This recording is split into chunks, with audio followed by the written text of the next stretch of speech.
Muy buenas tardes, estimados jóvenes. ¿Cómo se encuentran en esta tarde? Espero que todo muy bien en sus hogares, con sus familias, con ustedes mismos. Hemos estado abordando diferentes conceptos y diferentes factores que se tienen que estudiar dentro de lo que se conoce como el estudio de mercado. Partíamos inicialmente del comportamiento de la demanda, donde analizamos los factores, las variables que van a alterar la demanda y también hablábamos acerca de las características de la misma, hablamos también acerca de las curvas, la curva de la elasticidad de la demanda, perfectamente elástica, inelástica, y una demanda unitaria que tiene un comportamiento exactamente proporcional a la variación de los precios en el mercado. Hablamos también acerca del concepto de la oferta y cómo ésta va a denotar la capacidad del productor de participar o no dentro de un mercado determinado. Vimos los costos asociados a la actividad de la producción, que al final del día se va a traducir en costos de la oferta. Ahora procedemos al tercer elemento y hablamos de los precios, hablamos del análisis de los precios, entendidos estos como el valor de los productos expresados en términos monetarios. Es decir, cuando hablamos de un precio hablamos de cuánto cuestan las cosas. Eh, los precios van a constar de diferentes formas o se va a componer por diferentes formas, dependiendo del tipo de producto y o servicio del que se trate. Por ejemplo, al hablar de los servicios educativos, hablamos de pago de colegiaturas, es el precio de la educación. Cuando hablamos de la prestación de servicios, un abogado, un contador, un médico, hablamos de honorarios, que es también el precio de esos servicios. Cuando hablamos, por ejemplo, del transporte, hablamos de tarifas, ¿no? Aumentó la tarifa del transporte en el metro, se redujo la tarifa del transporte en los autobuses, en los microbuses. Todos estas formas en las que se le denomina al precio no son otra cosa más que las diferentes formas en las que se identifica el precio dependiendo de dónde estemos nosotros ubicados. Hay una relación, pareciera ser inversa, entre el término, más bien, bueno, no es que sea una relación inversa, es una relación directa entre el comportamiento del precio y la calidad del producto. Y es directa porque mientras mayor sea la calidad del producto, más alto va a ser el precio. Mientras menor sea la calidad del producto, menor va a ser el precio del mismo. Y como habíamos mencionado en otro momento, estamos enfrentándonos a un mercado cada vez más exigente, un mercado que razona la condicionante de los precios y que ya no permite que esta relación sea lineal en cuanto al comportamiento de la calidad y el comportamiento del precio. Va a exigir que mientras mayor sea la calidad, el precio no se dispare en demasía. Y entonces nos enfrentamos a un comportamiento de elasticidad del precio de la demanda. Esta elasticidad va a ser no otra cosa más que el cambio. La elasticidad, tanto aquí como en la demanda, como en la oferta, hablamos de un cambio.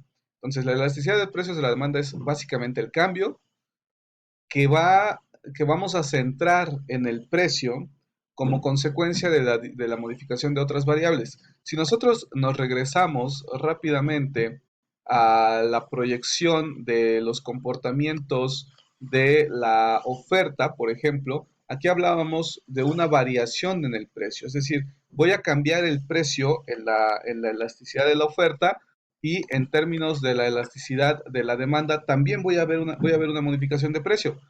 Es decir, aquí el precio es el factor que va a modificar el comportamiento de la cantidad demandada u ofertada de los productos. Sin embargo, en términos de la elasticidad del precio, de la demanda, aquí más bien es cómo varía el precio en función de los comportamientos de otros factores.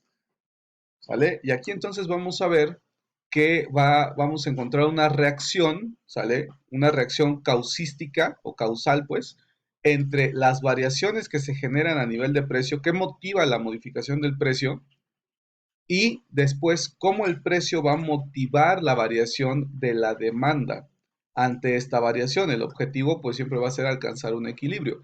El comportamiento o la modificación de las variables que afectan el precio va a tener una repercusión inmediata en la variación de la demanda o la reacción de la demanda ante esta modificación de precio. Y como en todo momento vamos a encontrarnos estas modificaciones y estas alteraciones, las empresas van a tener que identificar las mejores estrategias para poder participar en el mercado. Por ejemplo, una reducción, un descuento, o sí, una sustracción de la utilidad, como lo que ha hecho Tsuru. Tsuru cuando se producía, eh, lo que hacían era que dentro de un comportamiento lineal, si aumentaban los precios de los insumos, lo que hacía Nissan era reducir la utilidad total para poder mantener estable el precio de las unidades. Puede también ser que ante el cambio de la variación de los precios, la empresa no tenga otra opción más que inmediatamente incrementar los precios. Con esto estamos hablando del impacto directo que genera la inflación, por ejemplo, el aumento de los precios del combustible, el aumento en los precios del transporte, el aumento en los precios de los insumos va a generar un aumento de precios de los bienes semiterminados o los bienes finales. Veamos, hoy en día estamos en medio de una pandemia, hay una modificación en el comportamiento de los factores que van a motivar la estabilización de un precio, y esto se da precisamente porque hay menos compradores. Entonces, a diferencia de otros años que el hot sale pudiera parecer algo ambiguo, habían reducciones de 5%, 2%, 10%, pensando en las mejores ofertas. Hoy por hoy nos estamos encontrando con ofertas de hasta el 50%, con el único objetivo de motivar y de promover el consumo en el mercado. Es otra estrategia. Tal vez ustedes sean muy jóvenes para recordarlo, ¿no? Pero antes de que Kellogg estuviera en el ojo del huracán por las noticias recientes de el tener que eliminar a las figuras del elefante, del tigre, del tucán, de sus empaques, hace bastantes ayeres estuvo también en el ojo del huracán porque anteriormente Kellogg's tenía una relación precio-cantidad. O sea, un kilo de producto Kellogg's era pues, relativamente barato. ¿Qué pasa cuando el incremento del precio de los insumos? Kellogg's no quiere perder su mercado y entonces hace una modificación psicológica. Ya no te da un kilo de producto, te da 920 gramos de producto, te da 890 gramos de producto. Digo, en su primer intento fue bajar a 980 gramos de producto. Ya no da el kilo, pero el precio lo sigue manteniendo. Psicológicamente, en términos de tamaño de empaque, sigue siendo lo mismo, pero en cuanto al contenido es menor.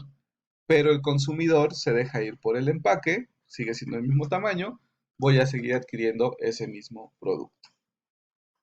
Son comportamientos, son respuestas que va a tener el oferente ante el comportamiento de la demanda. Y es importante entender que el precio en el que se determina el producto o el servicio va a ser el factor, por no denominarlo el único, el factor preponderante para la determinación de los ingresos por venta que genere el, el bien o el servicio. Ahora, este comportamiento del precio también va a depender del tamaño del canal de distribución, que va a ser el siguiente tema que vamos a abordar. Hay canales de distribución cortos y hay canales de distribución largos. Mientras menos sea la cantidad de participantes en el canal de distribución, la variación del precio va a ser mucho menor. Siempre va a motivar el ingreso de venta, es decir, lo que vende el fabricante, lo que vende el minorista, lo que vende el mayorista, lo que vende la gente, lo que vende el mayorista de origen, lo que vende el mayorista de destino. Todos los que participan dentro de una cadena logística, de una cadena operativa, tienen que tener forzosamente un ingreso, si no, no están participando dentro del esquema. Pero el precio va a variar en función del tamaño del canal de distribución.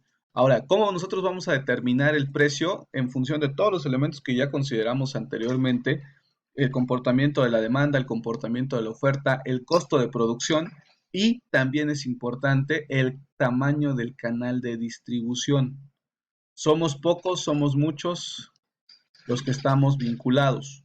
Para poder llevar a cabo este proceso de la fijación del precio, lo primero que hay que considerar es la selección de objetivos. ¿Qué es lo que queremos? Sobrevivir en el mercado, ganar dinero, obtener un rendimiento, posicionarnos en el mercado para tener una participación, generar un liderazgo de calidad de producto.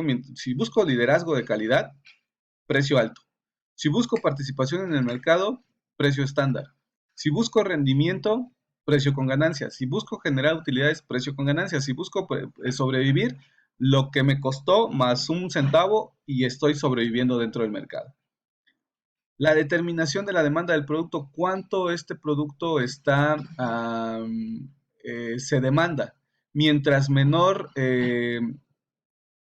mientras menor sea el precio del producto, mayor va a ser la demanda del mismo. Entonces, ¿cómo quiero yo colocar mi producto en función del comportamiento de la demanda? Recuerden ustedes que lo menos que podemos nosotros alcanzar es el punto de equilibrio. En esta relación entre demanda, costo y utilidad, aquí no va a haber una utilidad, el punto de equilibrio, ¿sale? Aquí vamos a partir de que lo que me cuesta a mí producir es exactamente lo que voy a ingresar por la venta del producto, ¿sale? Sin utilidades. A partir de este punto de equilibrio es donde yo voy a empezar a determinar el comportamiento de una utilidad o la posibilidad de una utilidad. Es importante también considerar para poder fijar nuestro precio las políticas que la empresa va a seguir. ¿Qué es lo que estamos haciendo? Introduciendo productos nuevos, compitiendo en el mercado.